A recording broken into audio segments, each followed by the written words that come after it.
அன்பார்ந்த மிதுன ராசி நேயர்களே, மிதுன ராசிக்கு மே வரை ஒரு பலன், மேக்கு அப்புறம் ஒரு பலன். எல்லா ராசிக்குமே மே வரலும் ஒரு பலன், மேக்கு அப்புறம். இவங்களுக்கு மிதுன ராசிக்கு மேக்கு அப்புறம் ராஜயோகம். 10ஆம் அதிபதி 7 10ஆம் அதிபதியான குரு 2ஆம் இடத்தில் உச்ச நிலையில் 12 வருஷத்துக்கு ஒரு முறை தாங்க வருவார். 12 ஆண்டுகளுக்கு ஒரு முறை வருகின்ற குரு பகவான் இந்த ஆண்டு மே மாத இறுதியில் கடகராசியில் பிரவேசித்து மிதுன ராசிக்காரர்களை ஓஹோஹோஹோன்னு ஆக்க போகிறார். 10ல் சனி பகவான் பாகியஸ்தானாதிபதி, அஷ்டமாதிபதியான சனி பகவான் 10ஆம் இடத்துல இருக்கார். 2ஆம் இடத்துல குரு, 7ல் சூரியன், சுக்கிரன், புதன், செவ்வாய், 3ல் கேத்து. இந்த கிரக அமைப்பே ரொம்ப சிறப்பாக இருக்குது. ரொம்ப கெட்டிக்காரங்கள் மிதுன ராசிக்காரர்கள், அறிவாளிகள், கெட்டிக்காரர்கள், தன் வேலையை சிறப்பாக செய்யக்கூடியவர்கள். தன் வேலை நம்ம என்ன பண்ணுறோமோ அதில் டாப்பில் இருப்பாங்க, தெரியாததே இருக்காது.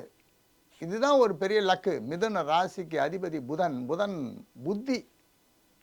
இந்த புத்திசாலியான மிதுன ராசிக்காரர்களுக்கு இது தெரியாதுன்னே கிடையாது. சிலதில் அவங்க கண்டுக்காது விட்டுருவாங்க, தெரியாத மாதிரி காமிச்சிக்கலாம். ஆனால் தான் ஈடுபடுகின்ற காரியத்தில் முழுமையாக வெற்றி பெறுகின்ற ஆற்றல் கொண்டவர்கள் மிதுன ராசிக்காரர்கள். அதுக்கு ஏற்ற மாதிரி கிரகநிலை. அப்பா கிட்ட சண்டை போடாதீங்க, அப்பா அம்மா கிட்ட சண்டை போடாதீங்க, பாகப்பிரிவினை எல்லாம் வேண்டாம். இந்த 2026 நவம்பர் மாதத்து எண்டில் தான் ராகு மாற போகிறாரு. இப்போ 9ஆம் இடத்துல இருக்கார். இப்போ மிதுன ராசிக்காரர்கள் மாத்திரை மருந்து சாப்பிட்றதுனா கரெக்டாக சாப்பிடுங்க, பயப்படாதீங்க, எந்த உடல்நல பாதிப்பும் வராது. 10ஆம் இடத்துல இருக்கிற சனி பகவான் அமர்ந்திருக்கின்ற பொழுது வேலையில் ரொம்ப நல்லா இருப்பீங்க. ஆனால் தான் உண்டு தன் வேலை உண்டுன்னு இருக்கணும். தேவையில்லாத பிரச்சனையெல்லாம் தலையிடாதீங்க. எவன் வேணா என்ன பண்ணிட்டோம், நமக்கு என்ன வந்தது, நம்ம வேலை உண்டு நம்ம உண்டுன்னு இருப்போம். பூர்வ புண்ணிய ஸ்தானாதிபதி சுக்கிரன் ஜாதகத்தில் கலத்திர ஸ்தானத்தில் போய் உட்காந்துருக்கார். திருமண தடை இருப்பவர்களுக்கு கல்யாணம் ஆகிடும். புத்திர ஸ்தானாதிபதி நல்ல குழந்தையை கொடுப்பார். அதுக்கேற்ற மாதிரி புத்திர காரகன் குரு உச்சப்படுறார். எவ்வளோ அருமையான நேரம் பார்க்கும். மிதுனராசிக்காரர்களுக்கு யோக நேரம், அற்புதமான யோக நேரம், சிறப்பான யோக நேரம். இப்போ சூரியன் பார்க்கின்ற பொழுது ராசியை சுக்கிரன், செவ்வாய், புதன் பார்க்கின்ற பொழுது, ராசியாதிபதியான புதனே அந்த ராசியை பார்க்கின்ற பொழுது உங்களுக்கு அபரிமிதமான நன்மை வந்து சேரும். அபரிமிதமான நன்மை. இப்போ அந்த ராசி 7ஆம் இடத்தை குருவும் பார்க்கிறார் ராசியில் உட்காந்து. இப்போ 2ஆம் இடத்துக்கு போன உடனே அதிக சுபிஷம். இதுதான் உங்களுக்கு இந்த 2026. 2026 நம்ம சொல்லச்சே உங்களுக்கு மகிழ்ச்சிக்கு அளவு கிடையாது. ஒரு லிமிட் இருக்கா, 3 மணி நேரம் தான் நீ சந்தோஷமாக இருப்ப, மீதி 21 மணி நேரம் கஷ்டப்படு, அப்படி கிடையாது. அளவே கிடையாது. 24 hours ஹாப்பினஸ். கொஞ்சம் உடம்பை பார்த்துக்கோங்கன்னு சொன்னோன்னா உங்கள் ஹெல்த் விஷயத்தில் கொஞ்சம் ஜாக்கிரதையாக இருங்க. மருந்து மாத்திரை கரெக்டாக சாப்பிடுங்க. என்ன உடம்பு இருந்தாலும் அதுக்கு தகுந்த டாக்டர் இருக்கார். இல்லாத மருந்தே கிடையாது, இப்போது இல்லாத டாக்டரே கிடையாது. கரெக்டாக போய் பார்த்து மருந்து அவ்வளோதான், முடிஞ்சு போச்சு. அதை பற்றி விசாரப்பட வேண்டிய. ஏன் இண்டிகேட் பண்ணுறோன்னா கொஞ்சம் ஜாக்கிரதைன்னு சொல்கிறோம், அவ்வளோதான். இப்போ அடுத்தது ராகு கேத்து மாறச்சே 2ஆம் இடத்துக்கு கேத்து வருவார், 8ஆம் இடத்துக்கு ராகு போயிடுவார். அப்போ ராகு பகவான் மாறச்சே கடைசி 1 மாதம் தானே இருக்குது. கணவன் மனைவிக்குள் கருத்து வேறுபாடு வேண்டாம். கணவனாகட்டும் மனைவி ஆகட்டும் அன்பாக இருங்க, பாசமாக இருங்க. அன்பு பாசம்னா என்னன்னு தெரியலன்னா கற்றுக்கோங்க. அவர் கல்யாணமே பண்ணிக்காத இருந்திருக்கலாம், எப்போ பார் சண்டை போட்டே இருந்துக்கன்னு வச்சுக்கோங்க. அப்போ அது மனஸ்தாபத்தை அதிகமாக்கும், உடல்நல பாதிப்பை அதிகமாக்கும். டாக்டர் கேளுங்க. டென்ஷனாகவே இருந்தாலும் பிபி ஏறதில்லை, சுகர் ஏறதில்லை, வியாதி வந்துடுறதில்ல. அதுக்கு யார் காரணம்? ஹாப்பியாக இருக்க தெரியல. கிடைச்ச வாழ்க்கையை இன்பமாக அனுபவிக்கணும். இப்போ குரு பகவான் 2ஆம் இடத்துக்கு வந்தோடனே இன்னும் சுபிக்ஷமாக போகிறதுன்னு சொல்கிறோம். அப்போ நீங்கள் அந்த சமயத்தில் சண்டை போட்டு ஜென்மராசியில் குரு இருக்குச்சு சண்டை போட்டு பிரிஞ்சிட்டிங்கன்னா 2ஆம் இடத்துக்கு வரச்சே அவர் எங்கே சந்தோஷத்தை கொடுப்பாரு? அதுக்கு தான் எப்போவுமே ஹாப்பியாக இருக்கும். மிதுன ராசிக்காரர்கள் புத்திசாலின்னு சொன்னோம். அந்த புத்திசாலித்தனத்தை பயன்படுத்தி கொள்ளுங்கள். புத்திசாலியாக மட்டும் இருந்தால் பண்ணாது, பயன்படுத்தணும். ரொம்ப அறிவு இருக்குன்னு அறிவை பயன்படுத்தாத அறிவு இருந்தால் என்ன பிரயோஜனம்? செயல்பாடு இல்லாத அறிவு வேஸ்ட் இல்லையா? அப்போது உங்களுடைய இது ஏற்றுமதியாளர்கள் ஒரு பொருள் விவசாயம் பண்ணுறாங்க, எந்த பொருளாக இருந்தாலும் வெளிநாட்டுக்கு அனுப்புகிறாங்க. வெளிநாட்டு பொருளை உள்நாட்டுக்கு எட்டு வராங்கன்னா அவர்களுக்கு அதிக ஆதாயம் ஏற்படும்.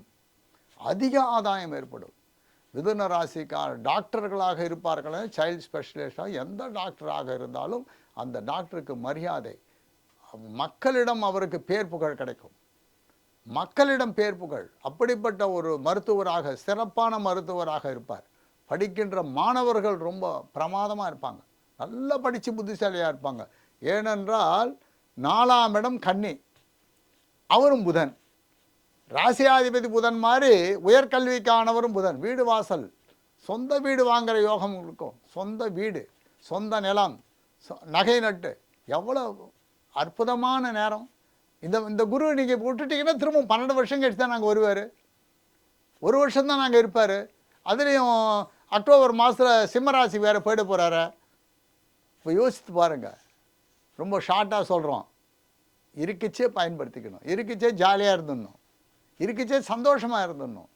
அப்போது மிதுன ராசிக்காரர்களுக்கு நல்லதை செய்கின்ற இடத்துக்கு கிரகங்கள் வரச்சே அதை அவர்கள் அனுபவிக்க வேண்டும்.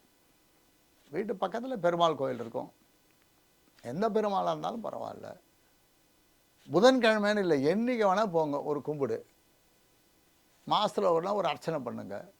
ஒரு ஏழைக்கு அன்னதானம் பண்ணுங்க. ஒரு ஏழைக்கு, ஒரு பிச்சைக்காரனுக்கு, கை கால் சரியில்லாதவனுக்கு ஹோட்டல்லேருந்து ஒரு சாப்பாடு வாங்கி கொடுங்க.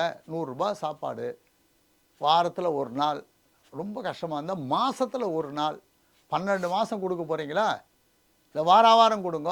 ஒரே ஒரு சாப்பாடு வாங்கி, முடிஞ்சால் புதன்கிழமை கொடுங்க, இல்லை என்றைக்கு சனிக்கிழமை கொடுங்க, என்றைக்கு வேணால் கொடுங்க. ஒரு ஹேண்டிகேப்டு பசியில் இருக்கணும் கொடுங்க. பசியே ஒரு ஊனத்தன்மை தானே, பசியில் இருக்கணும் கொடுங்க. அப்போ அவன் சாப்பிட்டு வயிறு ரொம்பின உடனே உங்களை அவன் மனசு வாழ்த்தும்.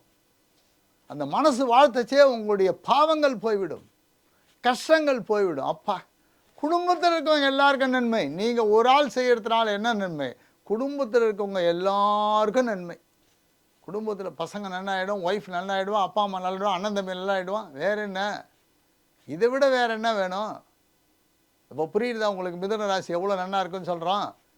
பண சேர்க்கை, தேவையான அளவுக்கு பணம் வந்துடும், தேவைக்கு அதிகமாகவும் வரும். குரு உச்சத்தில் இருக்குச்சே, சேர்த்து வச்சுக்கோங்க. வந்த உடனே அதை செலவு பண்ணாதீங்க, நல்லபடியாக இன்வெஸ்ட் பண்ணுங்க, நிறைய பணம் சம்பாதிங்க, ஹாப்பியாக இருப்பீங்க. நோய் நொடி இல்லாமல் சந்தோஷமாக இருக்கணும்னு எல்லாம் வல்ல இறைவனை பிரார்த்தித்துக் கொள்கிறோம்.